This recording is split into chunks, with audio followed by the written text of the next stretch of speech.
This is a story about a world obsessed with stuff. It's a story about a system in crisis. We're trashing the planet, we're trashing each other, and we're not even having fun. The good thing is that when we start to understand the system, we start to see lots of places to step in and turn these problems into solutions.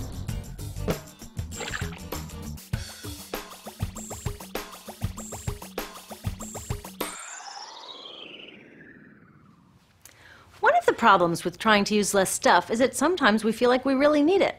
What if you live in a city like, say, Cleveland, and you want a glass of water? Are you going to take your chances and get it from the city tap? Or should you reach for a bottle of water that comes from the pristine rainforest of Fiji? Well, Fiji brand water thought the answer to this question was obvious, so they built a whole ad campaign around it. It turned out to be one of the dumbest moves in advertising history. You see, the city of Cleveland didn't like being the butt of Fiji's jokes, so they did some tests, and guess what? These tests showed a glass of Fiji water is lower quality, it loses taste tests against Cleveland tap, and costs thousands of times more. This story is typical of what happens when you test bottled water against tap water. Is it cleaner? Sometimes, sometimes not. In many ways, bottled water is less regulated than tap. Is it tastier? In taste tests across the country, people consistently choose tap over bottled water. These bottled water companies say they're just meeting consumer demand. But who would demand a less sustainable, less tasty, way more expensive product, especially one you can get for almost free in your kitchen? Bottled water costs about 2,000 times more than tap water. Can you imagine paying 2,000 times the price of anything else? How about a $10,000 sandwich? Yet people in the US buy more than 500 million bottles of water every week. That is enough to circle the globe more than 5 times. How did this come to be? Well, it all goes back to how our materials economy works, and one of its key drivers, which is known as manufactured demand. If companies want to keep growing, they have to keep selling more and more stuff. In the 1970s, giant soft drink companies got worried as they saw their growth projections starting to level off. There's only so much soda a person can drink. Plus, it wouldn't be long before people began realizing that soda is not that healthy and turned back to, gasp, drinking tap water.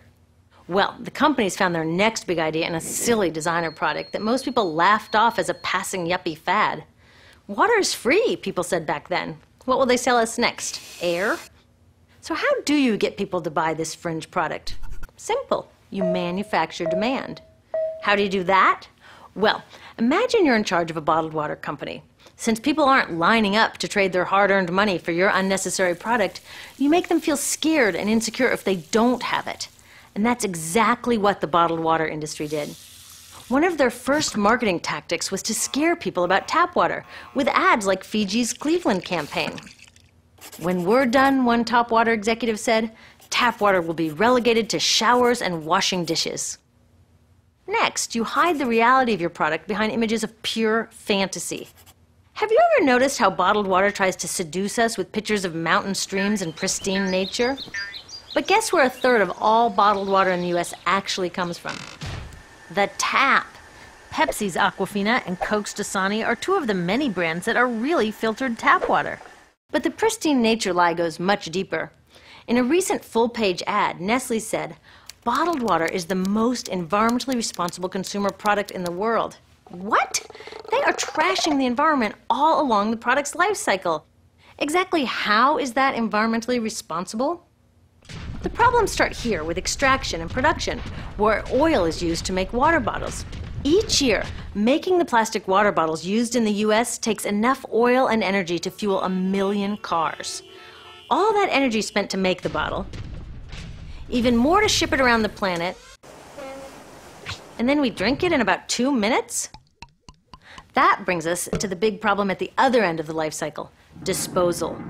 What happens to all these bottles when we're done? 80% end up in landfills, where they will sit for thousands of years, or in incinerators, where they are burned, releasing toxic pollution.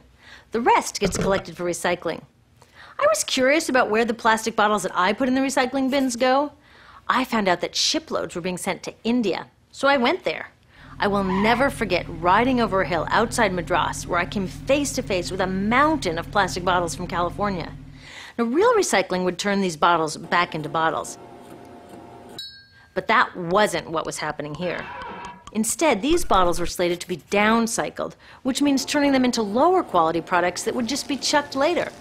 The parts that couldn't be downcycled were thrown away there, shipped all the way to India just to be dumped in someone else's backyard. If bottled water companies want to use mountains on their labels, it would be more accurate to show one of these mountains of plastic waste. Scaring us, seducing us, and misleading us. These strategies are all core parts of manufacturing demand. Once they've manufactured all this demand, creating a new multi-billion-dollar market, they defend it by beating out the competition. But in this case, the competition is our basic human right to clean, safe drinking water. Pepsi's vice chairman publicly said, "The biggest enemy is tap water." They want us to think it's dirty and bottled water is the best alternative. In many places, public water is polluted, thanks to polluting industries like the plastic bottle industry. And these bottled water guys are all too happy to offer their expensive solutions, which keep us hooked on their products. It is time we took back the tap. That starts with making a personal commitment to not buy or drink bottled water unless the water in your community is truly unhealthy. Yes, it takes a bit of foresight to grab a reusable bottle on the way out, but I think we can handle it. Then take the next step. Join a campaign that's working for real solutions, like demanding investment in clean tap water for all. In the U.S., tap water is underfunded by $24 billion, partly because people believe drinking water only comes from a bottle. Around the world, 1 billion people don't have access to clean water right now. Yet cities all over are spending millions of dollars to deal with all the plastic bottles we throw out. What if that money was spent improving our water systems, or better yet, preventing pollution to begin with? There are many more things we can do to solve this problem. Lobby your city officials to bring back drinking fountains. Work to ban the purchase of bottled water by your school, your organization, or entire city. This is a huge opportunity for millions of people to wake up and protect our wallets, our health, and the planet. The good news is it's already started. Bottled water sales have begun to drop while business is booming for safe, refillable water bottles. Yay! Restaurants are proudly serving tap, and people are choosing to pocket the hundreds or thousands of dollars they would otherwise be wasting on bottled water. Carrying bottled water is on its way to being as cool as smoking while pregnant. We know better now. The bottled water industry is getting worried because the jig is up. We are not buying into their manufactured demand anymore. We will choose our own demands, thank you very much, and we're demanding clean, safe water for all.